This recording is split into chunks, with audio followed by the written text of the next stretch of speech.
Bonjour à tous et bienvenue dans cet épisode spécial de Rare à l'écoute, le podcast dédié aux maladies rares. L'ADN de Rare à l'écoute, c'est de donner la parole à celles et ceux qui font bouger les lignes, qui inventent de nouvelles réponses face aux défis immenses des maladies rares. Et dans ce cadre, nous recevons aujourd'hui Madame Marie-Noëlle Babinet, qui a cofondé le NeuroRare Minds Club. Bonjour Madame Babinet. Bonjour. Madame Babinet, vous êtes psychologue, docteur en neuropsychologie au centre hospitalier du Vinatier à Lyon, et vous travaillez au sein du centre de référence maladies rares, coordonnateur Génopsy Lyon, de la filière Handirare, dédié aux troubles du comportement d'origine génétique. Alors tout d'abord, Madame Babinet, est-ce que vous pouvez nous présenter le NeuroRare Minds Club en quelques mots ? Oui, tout à fait. Alors, le NeuroRare Minds Club est un club de psychologues et de neuropsychologues, qui permet d'être en réseau finalement et de discuter tous ensemble autour des maladies rares. Et comment est née l'idée de ce NeuroRare Minds Club ? Pourquoi l'avoir mis en place ? On l'a mis en place car avec la cofondatrice Jenny Cornaton, qui est psychologue neuropsychologue au CRMR Génopsy de Dijon, en fait, on se trouvait parfois un petit peu seul face aux situations complexes qu'on rencontre dans notre pratique clinique dans le champ des maladies rares.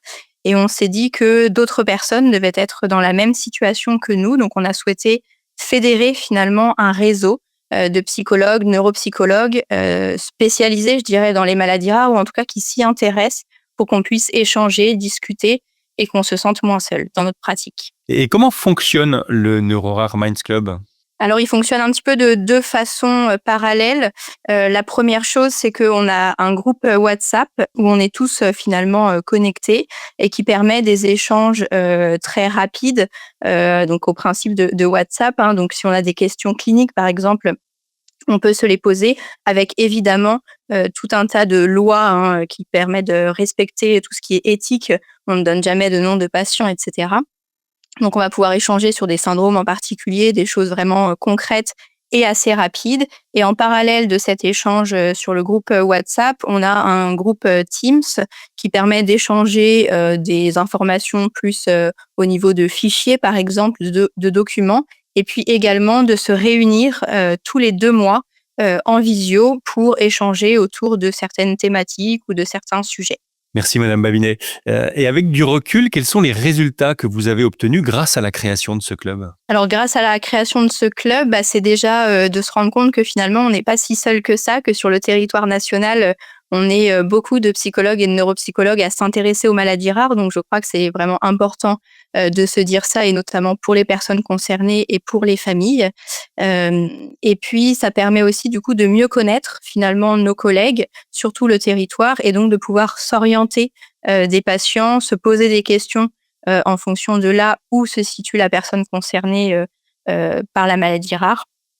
Et puis aussi de réfléchir ensemble à des projets de recherche, par exemple, ou à des choses qu'on voudrait créer ou monter ensemble, toujours dans le but de pouvoir mettre en lumière les maladies rares au plan cognitif et neuropsychologique. Et si on se projette un petit peu, quelle est votre ambition pour l'avenir ? Alors, je crois que notre ambition pour l'avenir, elle est, alors j'allais dire double, en tout cas, c'est de pouvoir peut-être effectivement faire des projets de recherche éventuellement ensemble, et puis surtout pouvoir répondre aux demandes à la fois des familles, des personnes concernées et puis des professionnels un petit peu de terrain, avec peut-être, c'est peut-être un idéal, mais des fiches qui pourraient récapituler un petit peu les profils spécifiques qu'on retrouve au plan cognitif et comportemental dans certains syndromes.